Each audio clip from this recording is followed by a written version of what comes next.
ચમ સ ભાઈબંધ, આજે આપણે દ્વારકા નગરીની વાત. દ્વારકાધીશનું મંદિર જે દ્વારકામાં સ્થિત છે અને આ મંદિરમાં બે દ્વાર આવેલા છે, મોક્ષ દ્વાર અને સ્વર્ગ દ્વાર. આમ તો દ્વારકાધીશના ઘણા બધા નામ છે.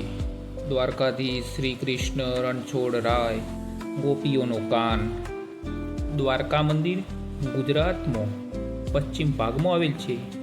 દ્વારકા નગરીને મોક્ષ નગરી તરીકે પણ ઓળખવામાં આવે છે અને તે મંદિર તરીકે પણ ઓળખાય. દ્વારકા મંદિર 4 ધામમાં પણ સમાવેશ પામેલ છે અને હિન્દુ ધર્મનું સૌથી મોટું આસ્થાનું કેન્દ્ર છે.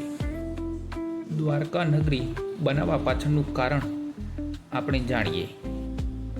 વર્ષો પહેલાં મથુરામાં મામા કંસનું મૃત્યુ થાય છે અને તે પછી મથુરા ઉપર યવન રાજા યુદ્ધ જરાસંઘના ત્રાસથી ત્યાંની પ્રજા હેરાન પરેશાન થઈ જાય છે. વારંવાર ત્યાં યુદ્ધ કરીને ત્યાંની પ્રજાને માનસિક અને શારીરિક હાનિ પહોંચાડે છે.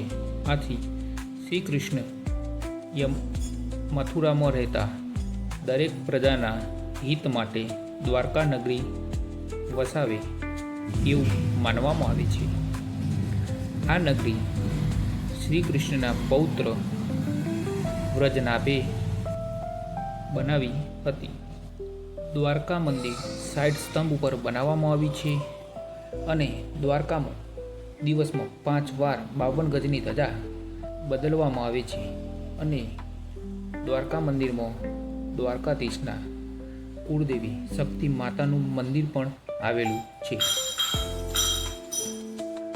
અહીંયા એવી પણ એક લોકવાયકા છે કે દ્વારકાધીશ એક બ્રાહ્મણના સપનામાં આવીને કહે છે કે તું યોગ્ય સમયે મારી મૂર્તિ આ જગ્યાથી નીકાળજે, પરંતુ બ્રાહ્મણને આ વાત સાંભળી રહેવાતું નથી અને તે મૂર્તિના નિયત સમય પહેલાં મૂર્તિને બહાર નીકાળે છે અને આ કારણથી શ્રી કૃષ્ણની આંખો બનવાનું અધૂરું રહી જાય છે અને આથી આ આંખો શ્રી કૃષ્ણની મૂર્તિમાં બંધ હોય તેવું લાગે છે.